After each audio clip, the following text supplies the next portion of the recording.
Fala galera, sejam muito bem-vindos para mais um vídeo do Rapinas do Mar. Eu sou o Alexandre Castro e no vídeo de hoje a gente vai falar sobre o Travis Gibson, a última das trocas que os Seahawks fizeram aí no mês de agosto. A gente trocou o Nick Harris, trocou o Mike Jackson, trocamos o Darrell Taylor e agora trocamos pelo Travis Gibson. Primeiramente queria pedir para você deixar o like, comentar aí, que sempre ajuda muito aqui o nosso trabalho. Se não é inscrito no canal, se inscrever. A gente tem bastante vídeo aí de draft, opinativo, informativo aí. Sempre vão deixando feedback de vocês aí para que a gente possa fazer o melhor trabalho possível. Os Seahawks trocaram pelo Travis Gibson depois de terem enviado o Darrell Taylor para os Bears. E isso acaba criando uma ideia de que os Seahawks, no final das contas, como as duas foram sexta rodada, foram 6 rodadas envolvidas, que o Seahawks basicamente trocou o Darrell Taylor pelo Travis Gibson, no final das contas. Bom, esse primeiro ponto é que não é uma verdade, porque primeiramente a gente não sabe se essa troca aconteceria se o Nwosu tivesse saudável, né? O Nwosu acabou se machucando no jogo contra os Browns, não foi colocado na IR, pelo menos até o momento que eu estou gravando o vídeo, depois de 53, então o time tem alguma esperança de que ele volte em menos do que 4 semanas, né? Então ali seria pela semana 3, mais ou menos, ao invés da semana 6, que era o que estava se projetando. Então, primeiramente é que a gente não sabe se o time trocaria o Darrell Taylor se o Nwosu tivesse se machucado antes, ou se trocaria pelo Travis Gibson se o Nwosu não tivesse se machucado. Outro ponto é que eles são jogadores bem diferentes. O Darrell Taylor acho que os dois vão desempenhar um papel similar. Não vão ser caras que não iam ser titular, iam ser caras mais para entrar em situações mais óbvias de passe. Porém, o Darrell Taylor é mais um speed rusher, né? Um cara que usa mais a velocidade. E o Travis Gibson é um cara que tem bem mais força de jogo. Ele é um cara que veio lá de Tulsa, escolhido na 5ª rodada, inclusive o mesmo draft do Darrell Taylor. E era um cara bem cru, foi se refinando durante a carreira e chegou em 2 temporadas a somar 11 sacks, um número muito bom. Teve jogo que ele teve 8 pressões, por exemplo. Então, assim, é um bom jogador, tem mais potencial no jogo contra o jogo corrido.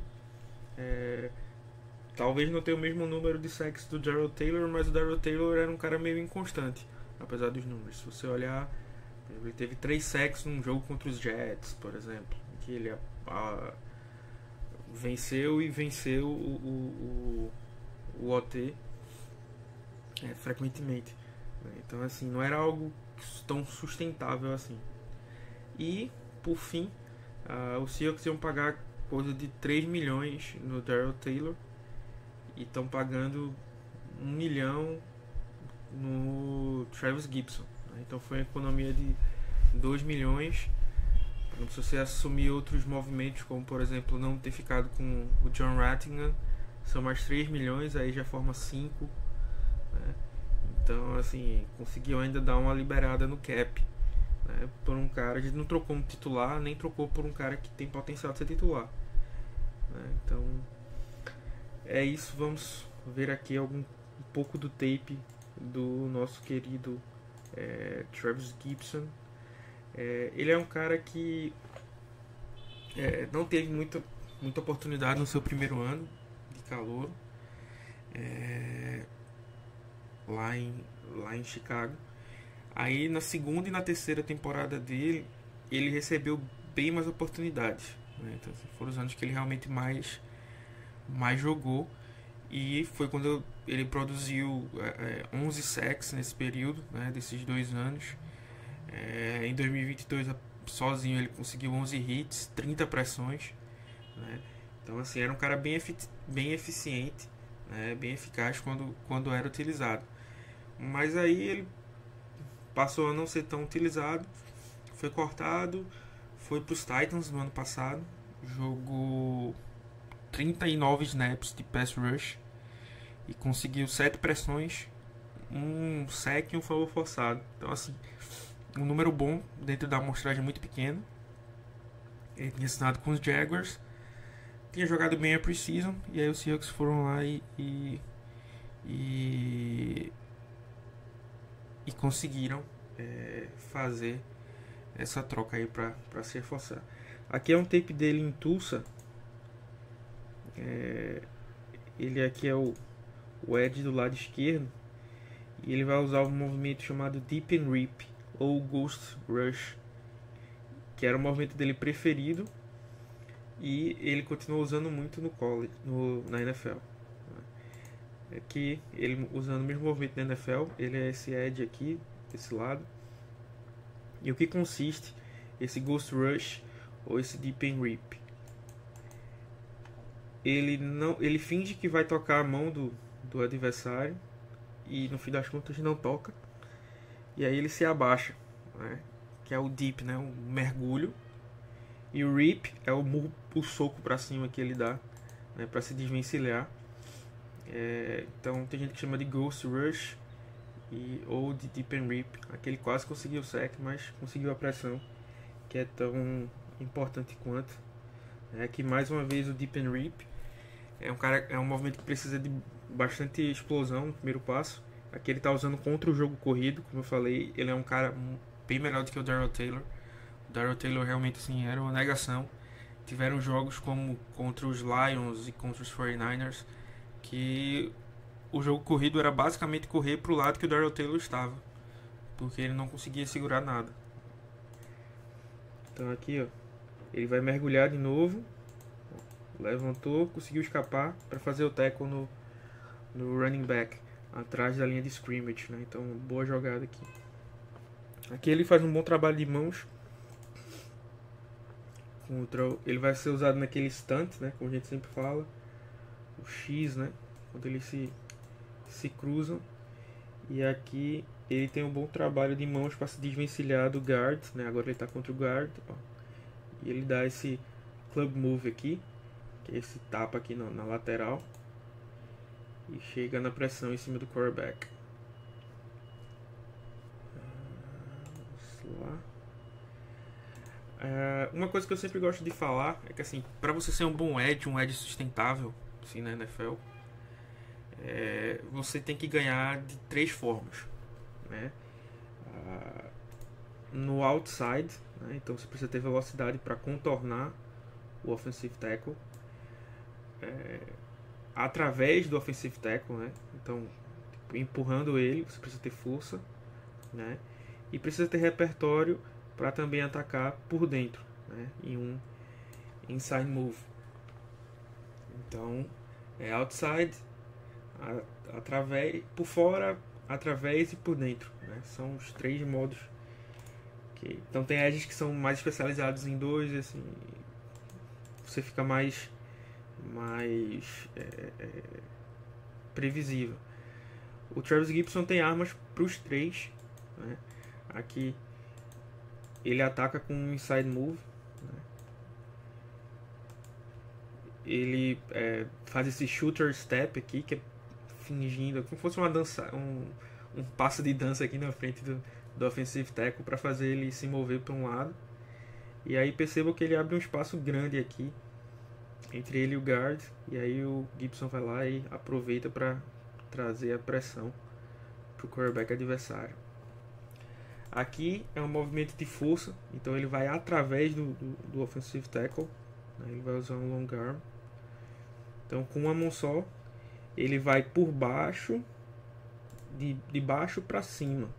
Então sempre esse movimento é quando você escuta alguém falar de leverage, né? É você ter a vantagem. Sempre quem está mais baixo vence, né? Porque você tem um centro de gravidade menor e você consegue mover melhor o jogador. Então ele tira aqui o jogador empurrando ele de cima para baixo. E mais uma vez pressiona o QB ali que tem que correr com a bola. Mais uma pressão dele aqui. Ele outra vez lutando com o offensive tackle. Aqui ele ataca por dentro, né? E ainda faz um hit aí em cima do QB, né? Aqui aí contra o jogo corrido, ele é alinhado contra... Essa aqui é a linha ofensiva. Na verdade era o time a linha ofensiva titular dos Chiefs. Na verdade esse aqui era o time titular dos Chiefs. Ele tá aqui. Ele vai alinhar aqui contra o Jamon Taylor. E ele consegue... É um cara bastante forte, né? Ele vai deixar uma mão de fora. Consegue com uma mão aqui dar o tackle no Isaiah Pacheco, que também é um bom running back, né? Então, assim, por mais que tenha sido pre-season, não era contra qualquer jogador, nem contra qualquer OL. Aqui mais um snap que ele mostra força. O tight end vem em motion para esse lado. E eu acho que tecnicamente a jogada dele deveria ser cortar o bloqueio e pegar o running back aqui. Mas ele absorve o bloqueio e mesmo assim consegue fazer o tackle. Assim, eu acho que foi um pouco arriscado ele absorver esse bloqueio, porque ele poderia dar uma margem para esse gap. Eu acho que ele poderia ele tinha que fechar esse gap de fora para dentro, não de dentro para fora como ele fez aqui. Mas aí ele conseguiu ainda fazer o tackle no jogador, assim, mostrando bastante força. O jogada que a gente nunca veria do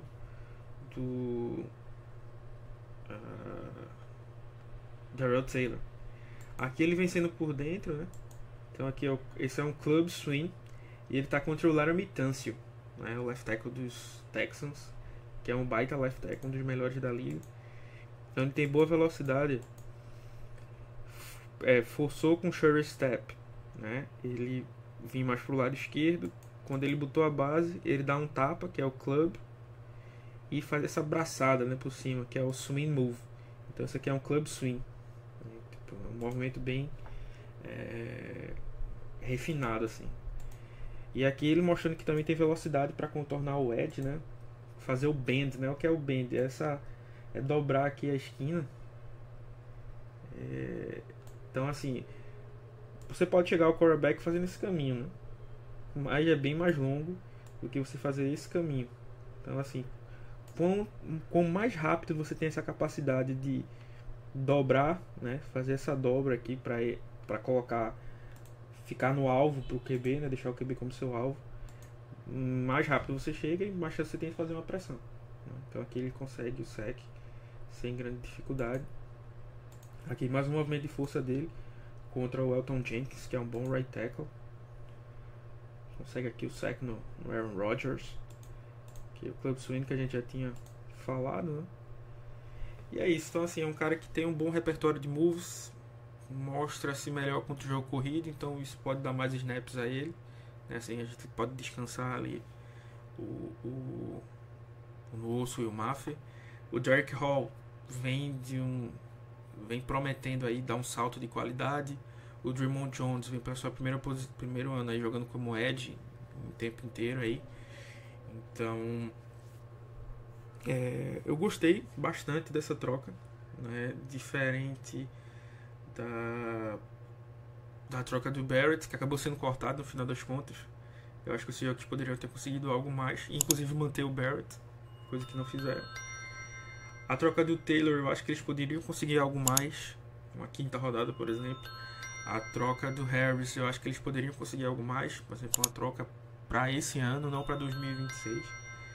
Então, assim, eu acho que desses movimentos aí, né, pós Connor Williams, que para mim foi um dos melhores movimentos dessa free agency dos Seahawks, se não o melhor. O Travis Gibson também foi uma excelente adição. É isso, pessoal. Espero que vocês tenham gostado. Um grande abraço e Go Hawks!